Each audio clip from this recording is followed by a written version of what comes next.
हम बिहार की जनता को आपके माध्यम से कहना चाह रहे हैं कि जाति गणना के बाद आरक्षण का दायरा बढ़ाए थे, तो उसके पहले जाति गणना पर ही रोक लगाने के लिए भाजपा और भाजपाई अपने शिखंडियों को उतारा।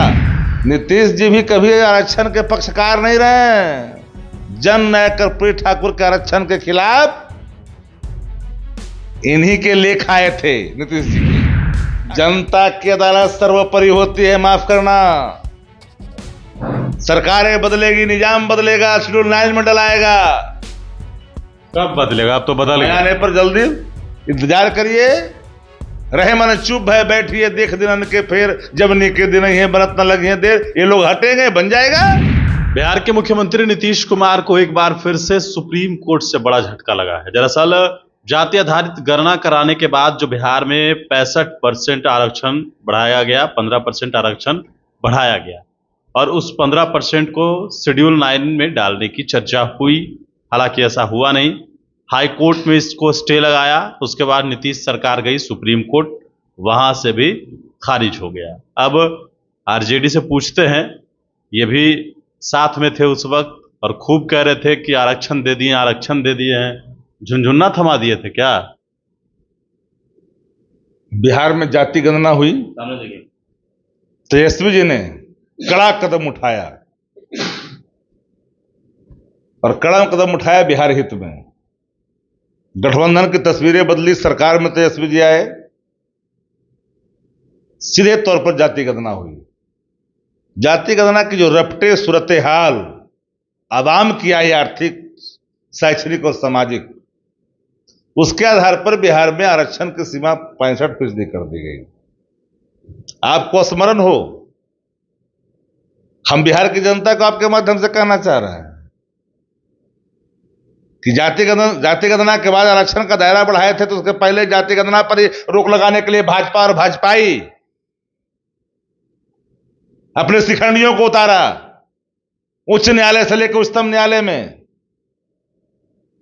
और सरकारी खर्च पर सरकारी वकील को भी उतारा। जाति गणना तो हो गई, आरक्षण का दायरा बढ़ने के बाद हर उस गरीब परिवार के लिए आर्थिक मदद का एक रूपरेखा तैयार हुए, उसको शेड्यूल 9 में डालने के लिए हम लोगों ने संकल्पित हुए और संकल्प लेकर के 9 शेड्यूल में डालने की गुहार लगाए। अरे हुआ कहाँ? कुछ हुआ नहीं ना। बात सुनिए, आप लोग आधा बात जानते, हुआ कहाँ? आधा बात जानते तो पूरा बात जान लीजिए। हम लोगों ने गुहार लगाया और इधर पलटी मार गए नीतीश जी। नीतीश जी भी कभी आरक्षण के पक्षकार नहीं रहे। जन नायक कर्पूरी ठाकुर के आरक्षण के खिलाफ इन्हीं के लेख आए थे नीतीश जी के अखबार में। आरक्षण का प्रेम होता तो शेड्यूल 9 में नहीं डाला था।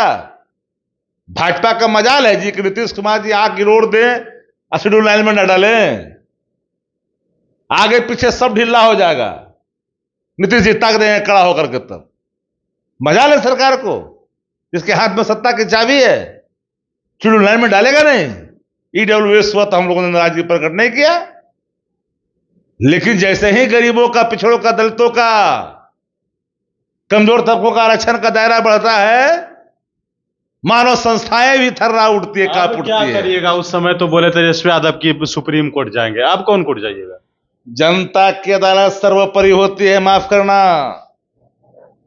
सरकारें बदलेगी, निजाम बदलेगा, शेड्यूल 9 में डलाएगा। कब बदलेगा? अब तो बदल गया। आने पर जल्दी इंतजार करिए। रहे मन चुप भय बैठिए, देख दिनन के फेर जब निके दिन ही बनत न लगी है देर। ये लोग हटेंगे, बन जाएगा। अभी ना चुनाव खत्म इन्हीं के अचेत अवस्था के कारण बिहार का नाइंसाफी होता रहा, तो बिहार के लोग चुपचाप बैठेंगे तो मसवीर नहीं बन सकते। बिहार के न्याय के लिए, बिहारीपन की रक्षा के लिए, बिहार के गरीब गुरुओं के अधिकार को हर हाल में सुरक्षित रखने के लिए कड़े फैसले जो लेने होंगे वो लिया जाएगा आने वाले। गए तो सुप्रीम कोर्ट नीतीश कुमार गए ना, लेकिन हुआ क्या फिर? कमजोर रखे ना पक्ष अपना। नीतीश जी पक्षवा कमजोर न रखवाए, ये भीतर से मिले जो थे। पक्ष रहता मजबूत तवर तो रखे थे पक्ष मजबूत। हम लोग जाति गणना पर मजाल हुआ, हिल डोल किया, ये होलका चीजवा बिगाड़ दिया जा करके। आप बताइए जनता को क्या आगे क्या करने जा रहे हैं? हम लोग चुपचाप बैठेंगे, करिएगा क्या बताइए? हम लोग शेड्यूल लाइन में डालने के लिए पूरी रूपरेखा को तैयार करेंगे, एक धक्का कस के देंगे कि जो जिन दिए हैं ऐसे लोग के जो न जागते हैं न सोते हैं, तो ऐसे लोग के हाथ से संभव है। चलिए, बिल्कुल। तो आपने सुना, आरजेडी के मुख्य प्रवक्ता शक्ति सिंह यादव थे हमारे साथ। अब तो सुप्रीम कोर्ट ने भी मना कर दिया है। अब ये कह रहे हैं जनता के अदालत में जाएंगे और 9th शेड्यूल में डालने की पूरी रूपरेखा तैयार करेंगे और धक्का देंगे। क्या होगा नहीं होगा ये आने वाले वक्त में पता चलेगा, लेकिन फिलहाल गणेश फाउंडेशन के साथ नमस्कार। पनोरमा ग्रुप, जो सोचता है वो करता है।